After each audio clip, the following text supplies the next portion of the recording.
Eiji and Felix by Sekiraku, Chapter 1. Eiji had been brushing his hair so long his wrist was sore. Father Shu had always told him to brush it 100 strokes a day when he lived at the temple and dreamed of being chosen by Lord Antony. He'd kept up the habit even once it became clear that he was of no more interest to the god than the carpet under his feet, and no amount of grooming and beautification could change that. 6 years had thudded past with excruciating slowness as he tried scheme after fruitless scheme to earn his master's attention, right up until tonight. His tenure as Lord Antony's attendant was over. The ship had weighed anchor in the great port of his city, and the gods had gone ashore. Lord Antony had left without even a glance in his direction. When they returned, Eiji would need to be gone. Gone to where, though?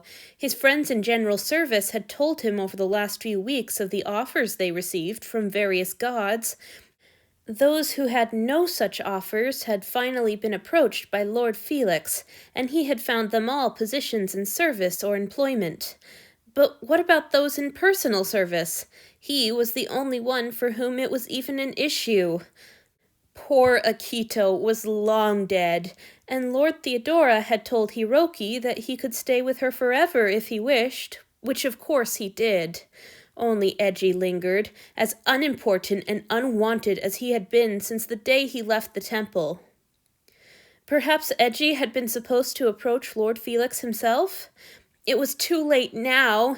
He would be ashore with the rest. Would he be punished if Lord Antony returned and found him still here? Most likely. Would he be slaughtered if he wandered the ship alone and a god found him masterless? Probably not. There had been fatalities over the last few years, but he'd heard that Lord Antony punished any god who killed a human in general service. All but Akito.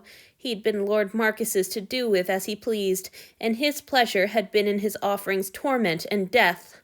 Lord Antony had scolded the war god, but that had been the end of it. Eiji would not like Lord Marcus to catch him alone. He wished he'd been brave enough to ask Lord Antony what he was supposed to do. In both his happy days at the temple and his miserable years since, there had always been one constant for Eiji. Someone always told him what to do, sooner or later. Later, this time. Too late. He wished for the 1,000th time that he was back at the temple. He'd been a shining star there, the best of the best, praised and envied and admired. Here he was furniture, useless furniture that was only going to be in the way from now on. Eiji's self-pity was interrupted by a soft knock on the door. With a start, he realized he'd been mechanically brushing his hair the entire time. He let the comb fall, and it clattered noisily in his basin as he scrambled for the door. Was this it? Had someone come to take him to his new place? Relief left his head light and empty as he pulled the door open. It wasn't anyone he knew. The man was tall and broad-shouldered, so huge that he almost filled the doorway, and some years younger than Eiji. Perhaps he was one of the new offerings? No, they weren't aboard yet, so this man must have been from one of the older cadres and possessed a youthful face. He was certainly as handsome as any of the other offerings. His clothes were plain, but very neat. Perhaps he was from the laundry. Eiji's pride would be hurt by being relegated to the laundry, but at this point he barely had any of the stuff left anyway. "Hello," the man said. He smiled, and for a moment Eiji only noticed the warmth of that smile and the way it made the skin around the man's dark eyes crinkle gorgeously. He had wonderfully kind eyes, Eiji thought absently. He offered a shy smile of his own in return. Perhaps the laundry wouldn't be so bad. "Hello," he replied, and it was only then that he noticed the teeth. The man's eyes may have been gentle, but his smile revealed 2 lethally sharp fangs. His ears were tapered as well. How had Eiji missed it? His hair did nothing to hide them. Even as Eiji dropped into his long-overdue prostration, heart juddering in his throat, he was chiding himself for this carelessness.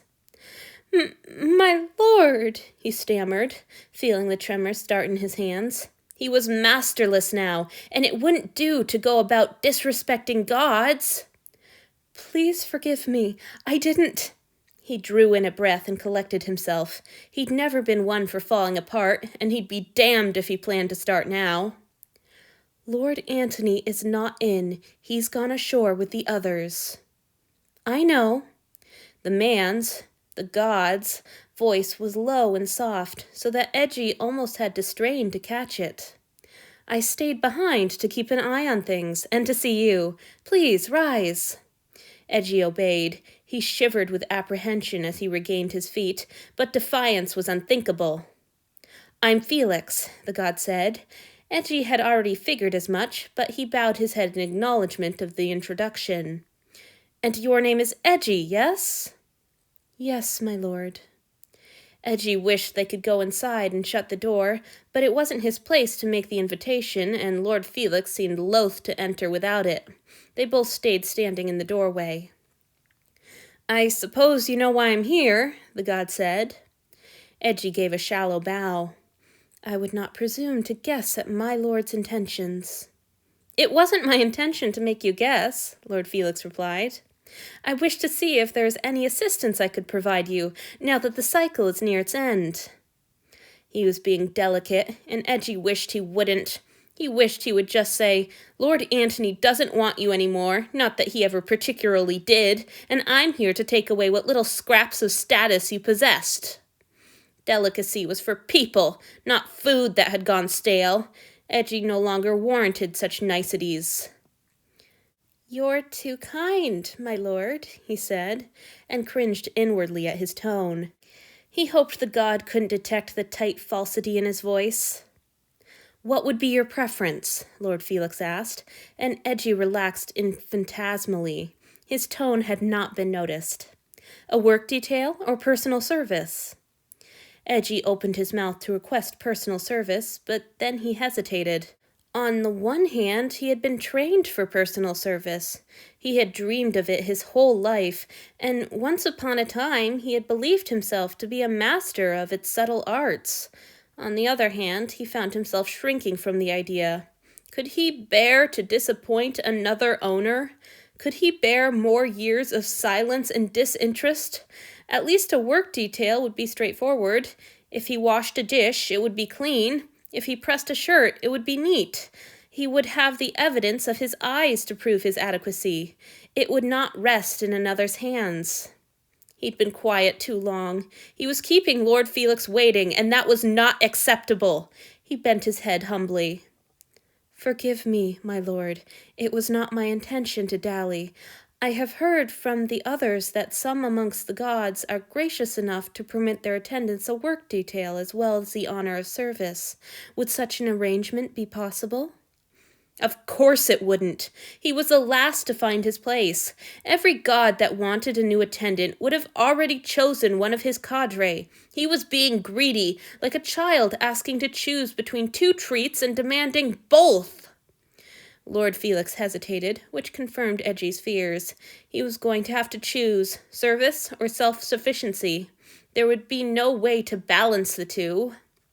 Yes, the god said at last, and Eiji's thoughts all vanished in a clean sweep of astonishment.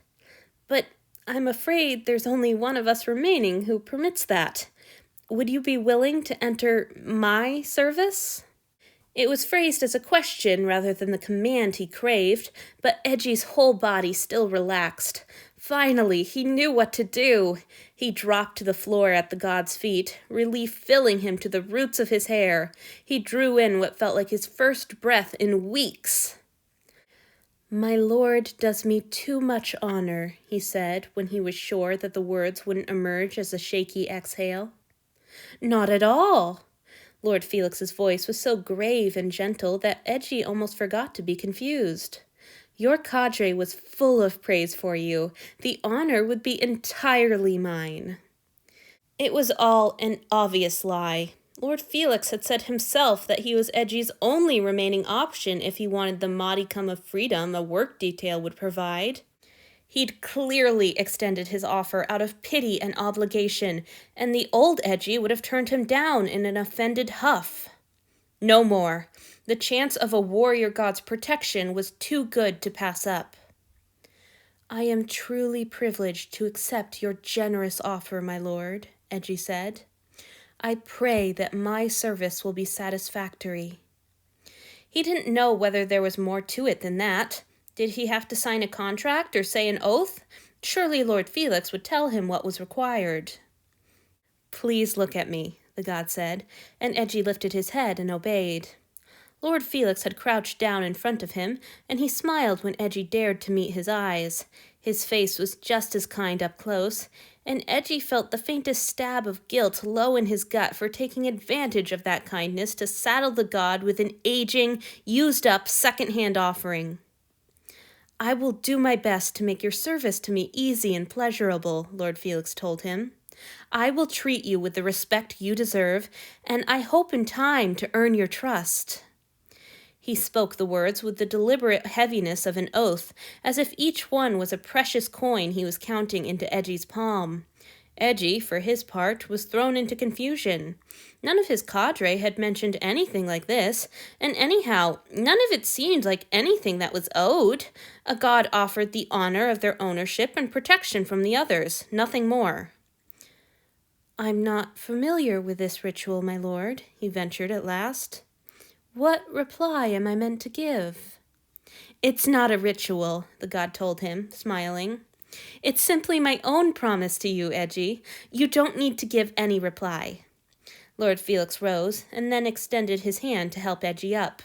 May I touch you? What a strange question. Still, Eiji took the offered hand automatically, distracted by the whirling confusion in his mind. What did the god mean by the respect you deserve? Was it a threat? And what about making his service pleasurable? Did Lord Felix intend to use him sexually? He would like that. Fuck, he would like that. He hadn't felt an intimate touch since his training at the temple. But it had been so long. What if he didn't remember his lessons? The one thing worse than never getting a chance at his master's bed, as with Lord Antony, might be to get that chance and then ruin it for himself. Are you ready to move now? The god asked. I would like it if we had some time to get you settled before I have to return to my own duties. Of course, my lord. Eiji would have preferred a few hours to himself to get his thoughts in order, but as of this moment his sole purpose in life was to please Lord Felix, and the god had been kind enough to make it clear what course of action would please him. Packing was a quick affair.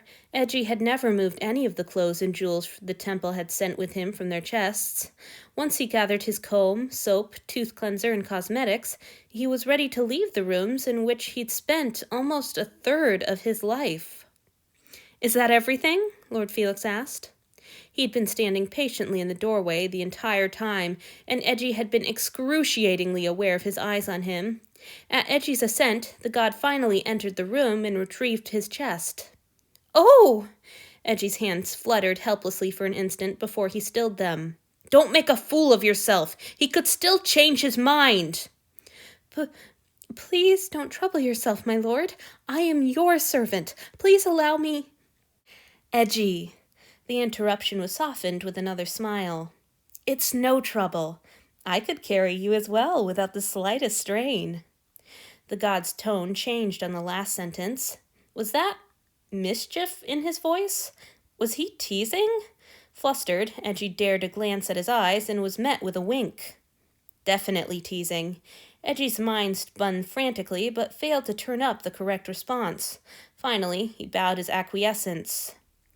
As my lord wishes in all things, he murmured. I should hope not, Lord Felix said lightly. There would be many mistakes made. Shall we go?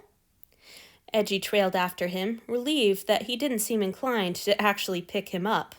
When the door shut behind him, Eiji felt a dizzy wave of unreality. He was leaving without Lord Antony's permission, because he no longer required it.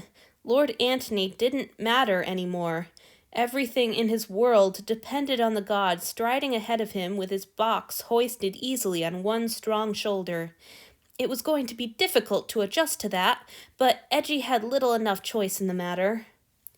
Lord Felix didn't even bother readjusting the chest when, after a few moments of traversing the halls, he reached for a door handle. He swung it open, then gestured to Eiji. "After you," he said, smiling broadly. Eji's first thought was to quibble about protocol and propriety. However, his long-honed instinct for obedience won out. By the time he had his protest worded in his mind, he was already through the door.